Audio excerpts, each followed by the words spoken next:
Hello, hi everyone.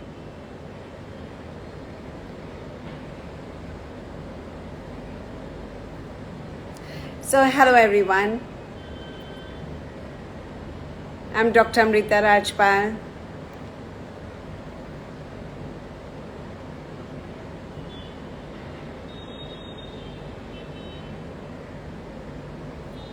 Great, I can see a lot of you are joining right now.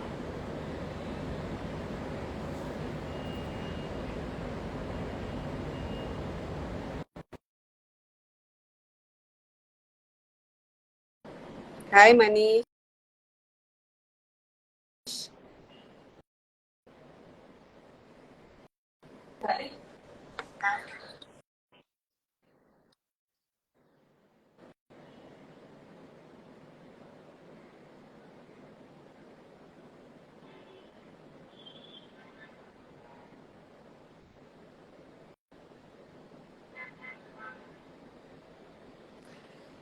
Okay, I guess I said I'll go live at 5 and I'm going to go live right now. So lovely meeting all of you. My name is Dr. Amrita Rajpal. I've been teaching for over 25 years, but I've been learning my whole life. And I'm super excited today because I'm going to be talking about self-regulation. Now, what is self-regulation? So self-regulation involves managing and controlling your impulses, your emotions, your actions. It involves self-control. It involves self-discipline. It involves emotional regulation, attention control, problem solving. Now, self-regulation is not limited to one area or one domain of development. It encompasses all these areas of development: social, emotional, physical, language, everything. If you saw my video, I gave you all an example about a child being presented with two marshmallows, and the child was told that you can either eat one marshmallow now or both when the researcher comes back. Now, let's not talk about what the child did, but how many of us can make a choice where we can control ourselves?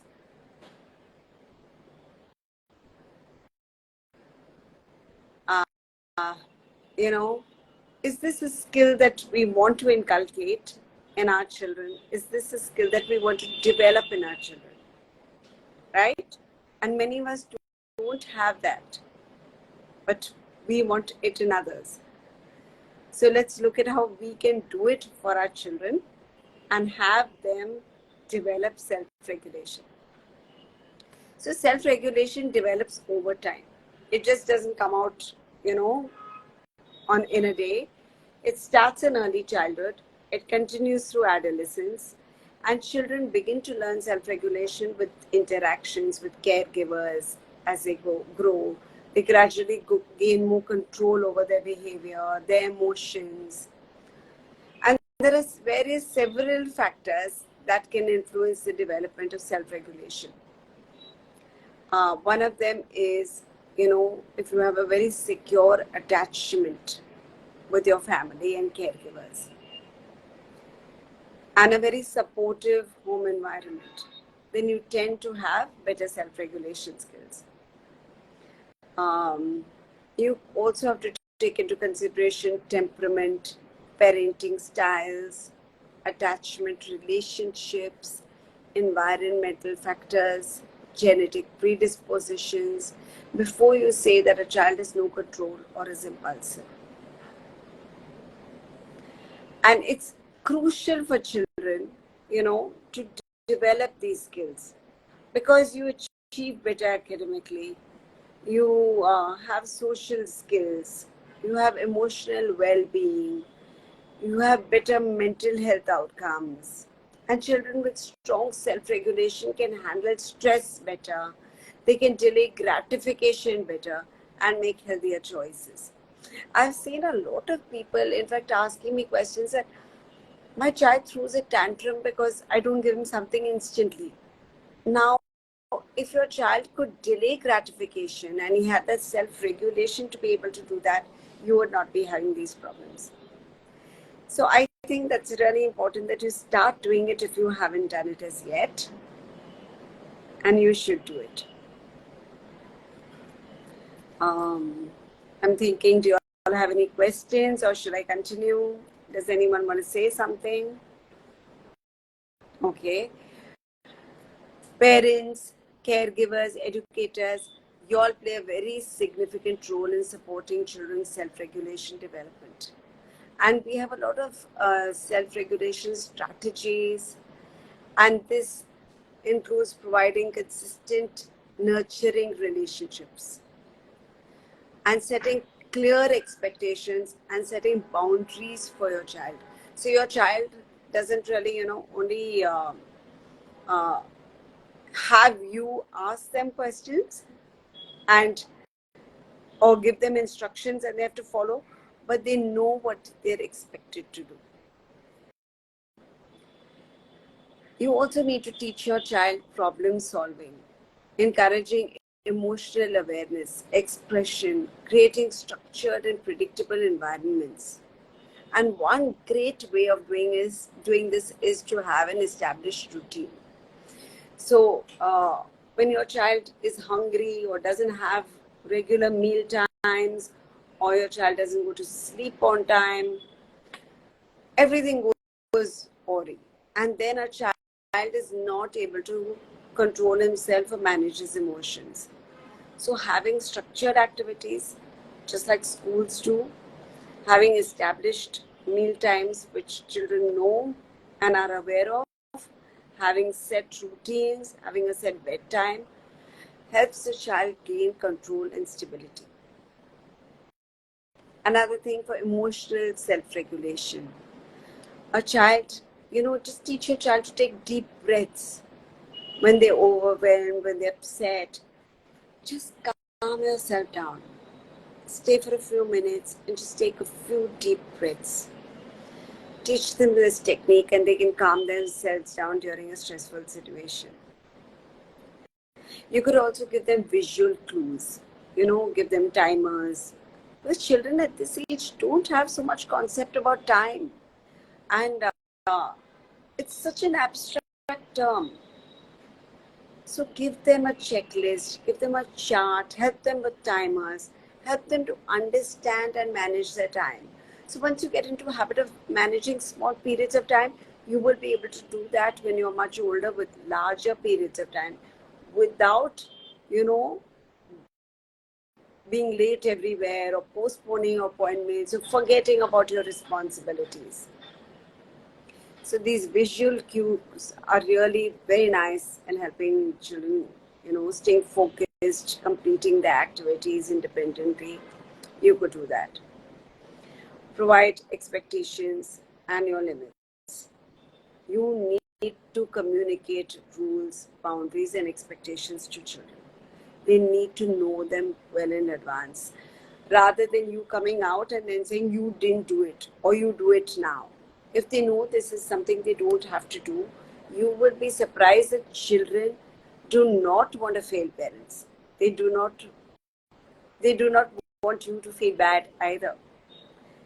So, let's get expectations clear.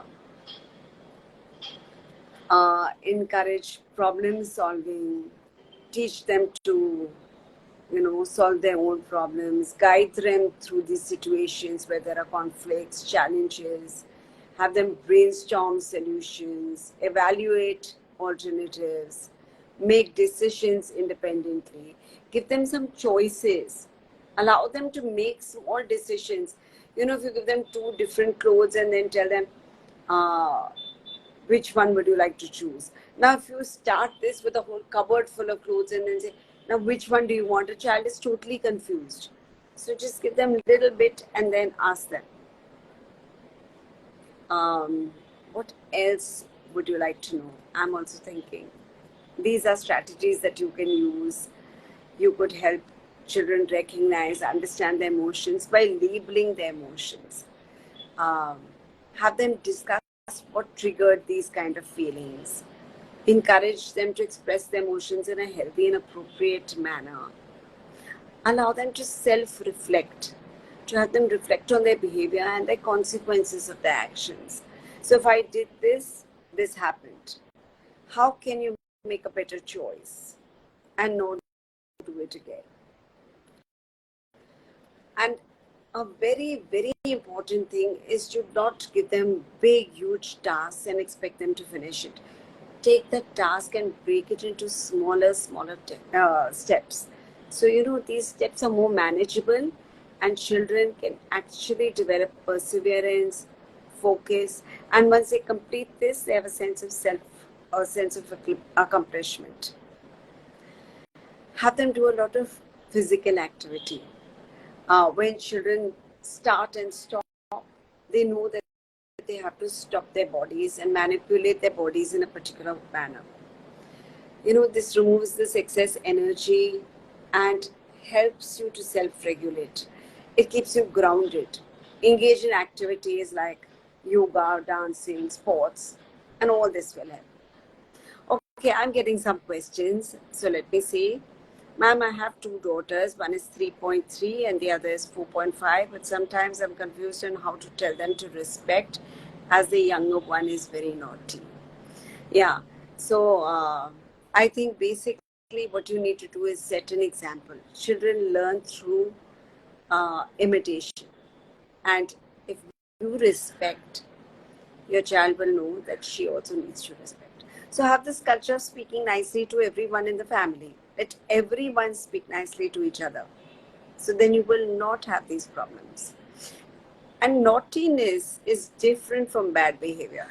So, set these boundaries. I understand they are on the same age group, but even then, bad behavior is bad behavior and bad language is bad language. And set boundaries on how you're supposed to be talking. A simple word, we have this culture in India where we call our elder siblings Didi or Bhaiya. Now, there is a reason for that, and that is because then you automatically learn that you can't say something bad when you're saying Didi at the end of it or Bhaiya at the end of it. If it's really very bad, then I guess maybe you should just add in a term, where they feel hesitant to say use bad language or take liberties, which they shouldn't.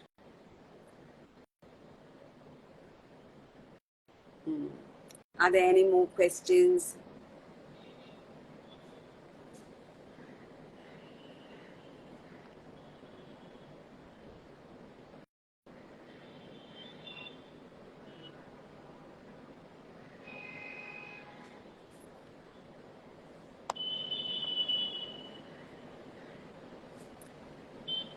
So is there something I can say?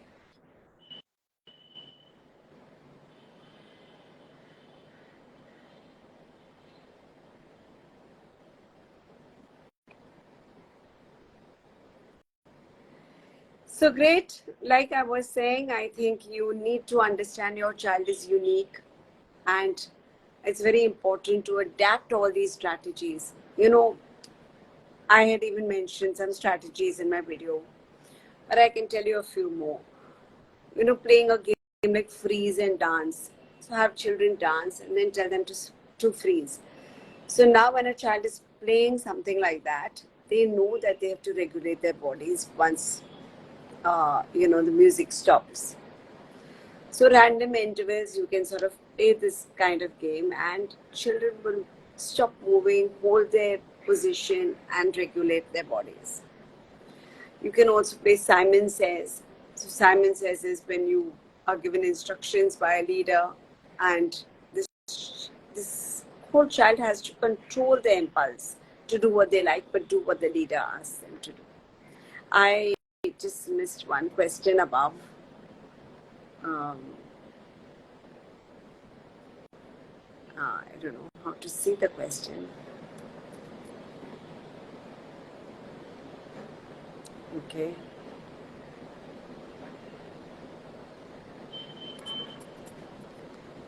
You can also do yoga.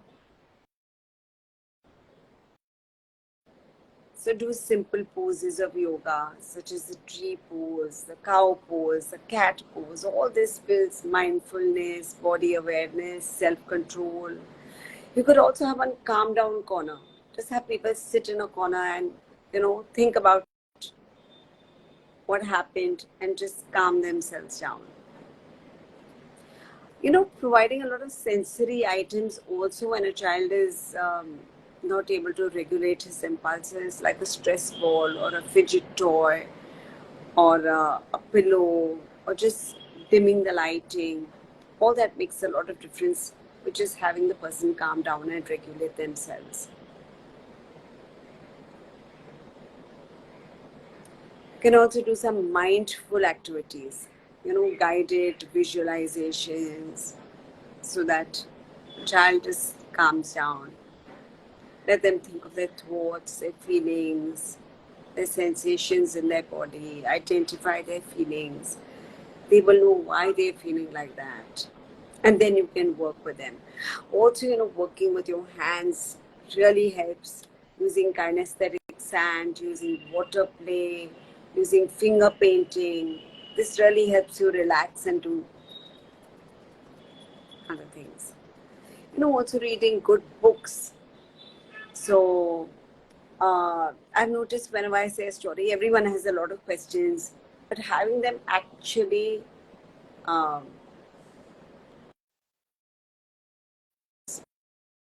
trying to get someone, yes, you request, correct.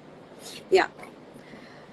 Having these children put up their hands and take a turn, I think that also makes a lot of difference, because they realize that they have to keep all those questions in their head and then ask them all later. Hi, Amrita. Yeah. Hi, I will Hello. just Hi, help you with the Amrit. questions that you missed out. I missed, yes, a couple.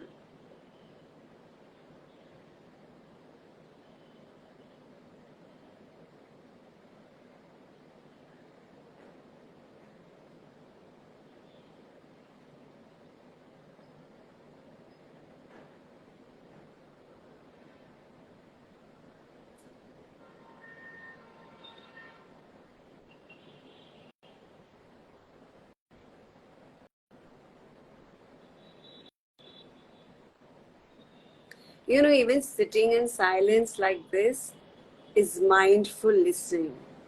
Just closing your eyes, listening carefully to different sounds in the environment, identify, describing what you can hear. All that helps a child calm down.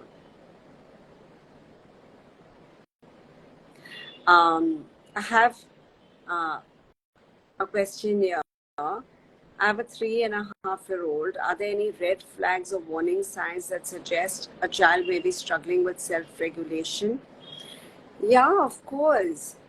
Uh, when what is self-regulation? Self-regulation is being able to regulate or control your impulses, or to be able to control yourself. So when you see that your child is throwing a tantrum, or your child is not able to wait, or has to have a word in, or has to have his way in, then you know that your child is not able to control that part of his that area of development. It could be physical, it could be cognitive, it could be social, it could be emotional. If you're waiting in a queue and you want to be the person who's first always, that is self-regulation. You have to control yourself and let somebody else go in first. Now these things can't be controlled by giving them small activities where they have to do this. Start with baby steps and then allow them to go ahead. I hope that was useful for you, Manish.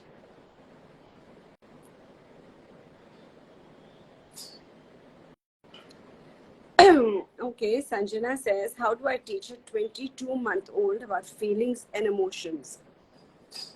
A 22-month-old is nearly 2 years. So the first thing is they need to identify feelings. They need to know what it is to be angry. They need to know what it is to be sad. If they cannot identify these feelings, how can you work on these feelings? So there are loads of books over here which tell you about these feelings. So read those books to them and have them understand that, uh, you know, this happened and this person was feeling sad. What makes you sad? How do you feel like that? Why do you feel like that? When do you feel like that? What is it that we can do not to feel sad? And that's when you start talking to your child. And a 2-year-old child is old enough to understand when they're sad, when they're happy, when they're angry. They go through all these emotions. They need just the label to know how to identify it. Once you identify it and recognize, then you teach them strategies about taking a deep breath when you're upset or when you're angry, or instead of beating the person when you're angry, you can stamp your feet, because they need to get out that emotion from their body. So give them different strategies to do, and or maybe you can just go for a little run and spend that energy and then sit quietly and talk about it. So I hope that was good for you, Sanjana.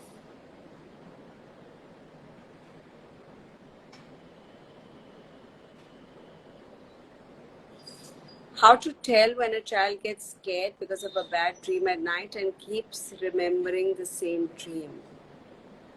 So you have to see if this dream was something to do with an experience they've already gone through and which has hurt them. Then I think we need to get to the root cause of it. Because when you're getting to the cause of a dream, children would have heard a story about it, or they must have been scared because of an experience. So look at where that experience occurred and why that occurred, and then solve it at that level. Don't solve it at a dream level, because it's not a dream which is really hurting them. It's something which they actually internally either scared of, or they've experienced something which has really frightened them. So I think, Sakshi, you need to look at what happened, and maybe they can't express that, so you will need to probe further.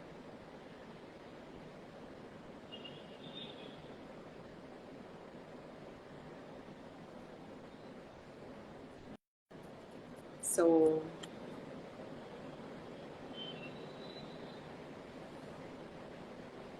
anything else that I can do?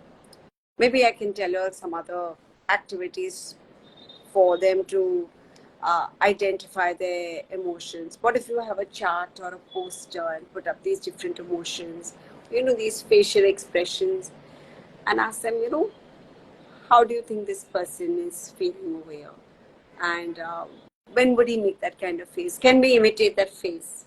Maybe he's crying or whatever. When would you do that? If you're angry, when does that happen with you? So once they imitate, once they identify, they will be able to know how to deal with it.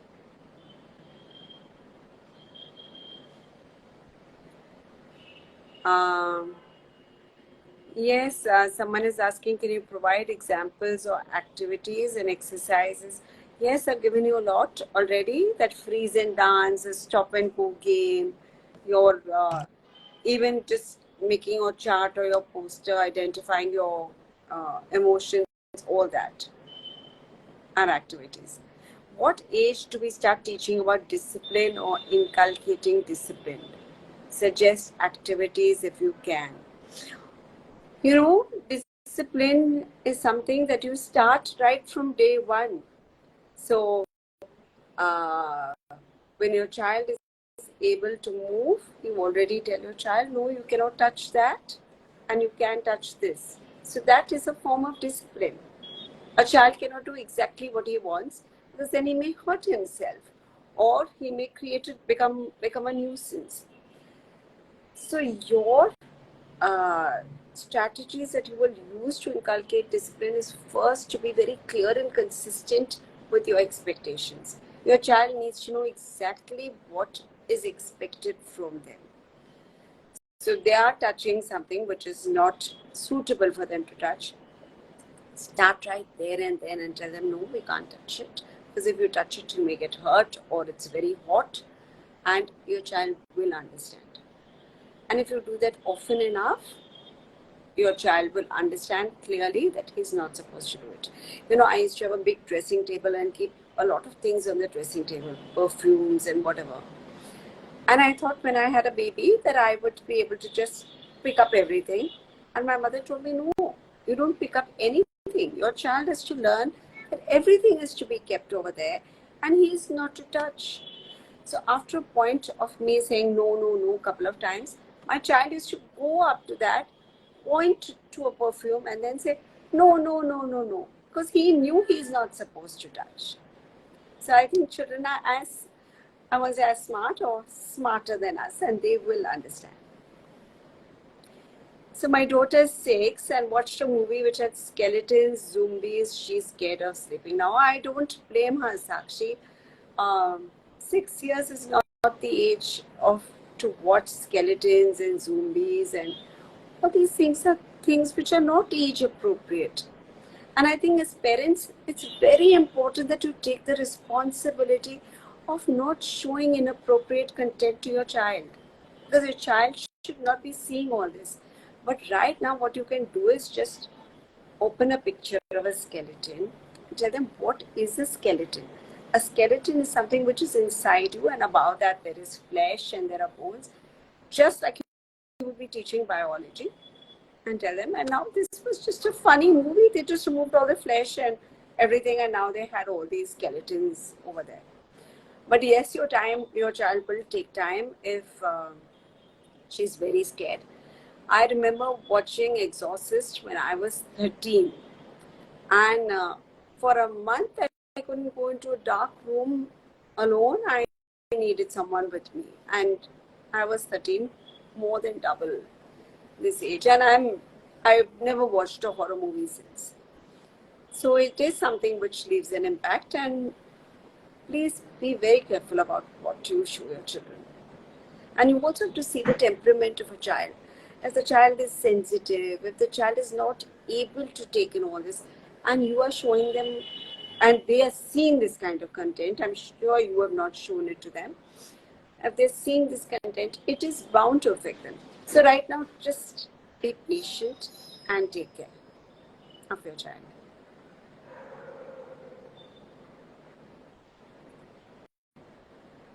So I'm looking forward to if there are any more questions.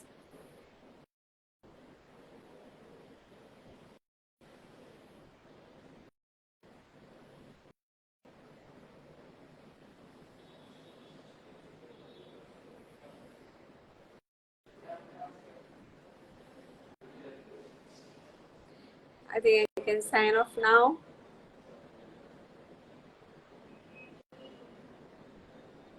So it was lovely talking to you. If you have any questions, please reach out to me at askamrita@tabor.com and I'll be very, very happy to answer. Thank you. Bye-bye.